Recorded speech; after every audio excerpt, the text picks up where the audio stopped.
Today's episode of News You Missed consists of $27,000 DLC, the people behind PlayerUnknown Battlegrounds is suing Fortnite, as well as a leaked image of Final Fantasy VII Remastered in a job listing of all things. In this episode of News You Missed, the video game news show that recaps big stories that came out in the video game industry that might affect you and the video game industry at large. Ladies and gentlemen, are you staying cool? Are you staying chill? Well, hey, let's chill together indoors and watch some video game news and get caught up. Ladies and gentlemen, jumping right into the first news story, we're going to be talking about the Star Citizen ship pack that unlocks nearly every vessel in the game. Every single one for the low price of $27,000. Wow. I mean, when you thought loot boxes were the worst thing, woo! And by the way, it costs you $1,000 just to be able to view the purchase page itself. So, yeah.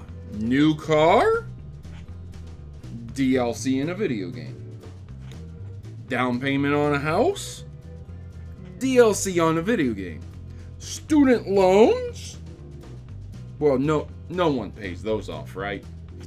I'm only kidding. Anyways, the long and the short of this story is that basically Star Citizen backers are very upset about this because this was a game that was already crowdfunded for $200 million. Originally in 2012, fans poured $35 million into it in the last year alone as well, which raised the amount of the Kickstarter prospects. It's pretty crazy to see the amount of money that they've already gotten. And now we have this. There ain't no one in the world that could defend this game and its DLC being priced at $27,000. Let me know what you think about this crazy story in the comments down below. Fortnite Hero builds website to track weekly Battle Pass challenges. If you guys are interested in getting into that, it's called Fortnite Friend. I mean, you should probably take the link in the description below before you go on to some shady websites, but this is from official news, so, you know, I'm inclined to believe that it's not an awful website, but, you know, there you go. Just check the link in the description below, read up on the story if you're interested in it. Speaking of that DLC pricing, Battlefield V shows how the video game industry is turning on loot boxes. Well, yeah, it's turning on loot boxes, but when you have $27,000 DLC, it's not much better, now is it? Anyways, Battlefield V is really fanning the flames of what they're doing with their game right now with these marketing campaigns and all kinds of crazy stuff. They tweeted out, no loot boxes, no premium pass, all players have access to the same maps and modes in Battlefield V. Keep your squad together no matter the front. Yeah, maybe we should have, maybe we should let them know about that on the, I don't know, the last games that they had done where they had DLC locking away weapons, the ability to buy weapon packs quick so that you could have these weapons ranked up and level up and accessible early on, because these were the same people who did that beforehand, and now they're acting like they're the moral centric on this subject matter, when in fact the EA is one of the worst companies that's known for loot boxes, and DICE does oftentimes have a lot to do with EA, even though they aren't 100% the same company. And I'm just throwing it out there, ladies and gentlemen. It's very obvious that they're really trying to ramp up the marketing for Battlefield V with that whole statement they were making about the females are here to stay in Battlefield V, and you're just going to have to deal with it. Controversy that was going on as well. So this just adds to that. PlayerUnknown Battlegrounds studio is suing over Fortnite. You will be extremely surprised to find that it is not just the gameplay itself. The lawsuit was filed in January, and it states, the Korean Times, according to the paper, the plagiarism allegations center around the claim that Fortnite Battle Royale, which was added last September, copies PlayerUnknown Battlegrounds interface and in-game items. Now, I don't know how far they're talking about interface, whether it extends fully into gameplay, or whether they are talking about the HUD and how you go about controlling your character in a third-person aspect. I don't know. But it is not blatantly stated that it is just plagiarizing the gameplay alone. So I find it very interesting that it also says in-game items. Like, what other items would you have in a survival game? Guns? Knives? Weapons?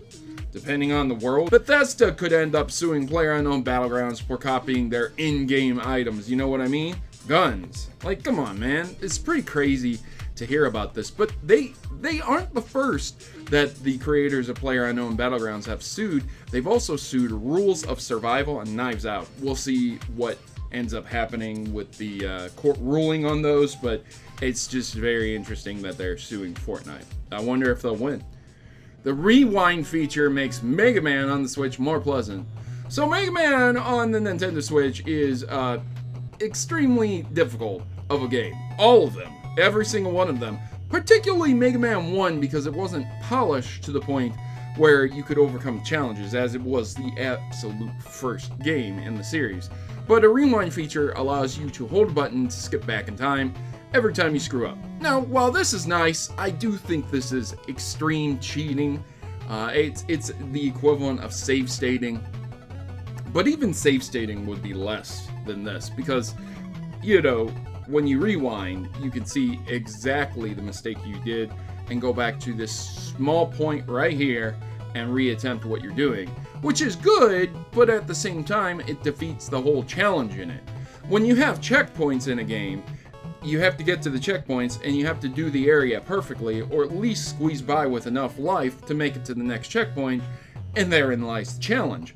When you take that away with save states and you take it away with a rewind feature, I mean, you're almost taking the challenge out of the game entirely. At some point in time, you'll have to tell yourself, you know, I gotta play this game legitly, otherwise I'm not even getting a challenge anymore. And hey, if you enjoy yourself doing that, well then that's your choice, but still, I personally feel like it wouldn't be much of a challenge. The Xbox 360 got its first system update in 2 years. Nobody knows anything about this other than that it's fixing some minor bugs and improvements here and there, and that's it. That's all the details. But hey, they're still supporting the 360, so good on Microsoft for not forgetting their old consoles. A Final Fantasy IV randomizer mod turns the game into an open world RPG. Basically, this sets you in a different kind of ROM hack situation where you get a randomized set of boss battles as well as the items you get from defeating the bosses. So it's not a go here, do this, go to the next place, go here, do this, go to the next place. It's hey, you got this item, now you have to go across the map. Now you might be saying to yourself, well, how can you do that if you don't have the airship? You actually start off with 2 characters and you get an airship right off the bat. So, it's a little bit of a different game. There's an individual who actually played through the entirety of this game. I will go ahead and link their YouTube channel and show a little bit of their gameplay here. If you're interested, go ahead and check it out. Again, this might make you want to get the game itself. So, there you go, ladies and gentlemen. And finally, a new image of Final Fantasy VII Remake has been shown in the background of another photo. This was tweeted out, and in the tweeted out picture, you can see it a little bit better. It's very interesting. It's a recruitment page as well, but if you look at the main picture itself, it's kind of a little bit difficult to see. You would have to probably save it and zoom it in, or zoom it in on the browser.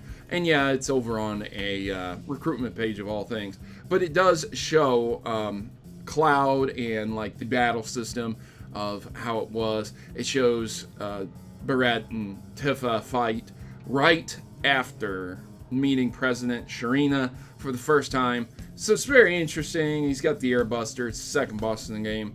We're gonna see this remake sometime. I mean, someday it'll come out. It's just like Final Fantasy 15. Someday it'll come out. Who knows? So there you go, ladies and gentlemen. That's this episode of News You Missed. I just wanted to take the time out to promote. Also, my good friends over who created Cluster Puck 99 on Nintendo Switch. Their game's on sale right now. It's on sale for $7.49. So if you're looking to flesh out your Nintendo Switch collection or looking for a fun game to play, just a little bit of a time waster, you might want to check into Cluster Puck 99. It's a pretty cool game. They sent me a version to review to check into to play out. Pretty nice people. So I promote people like that. They're nice to me. I'm nice to them. There you go, ladies and gentlemen. If you enjoyed this episode, make sure to like and share it. And I'm always on the road to 1 million subscribers, so your contribution would help me get there a lot quicker if you subscribed.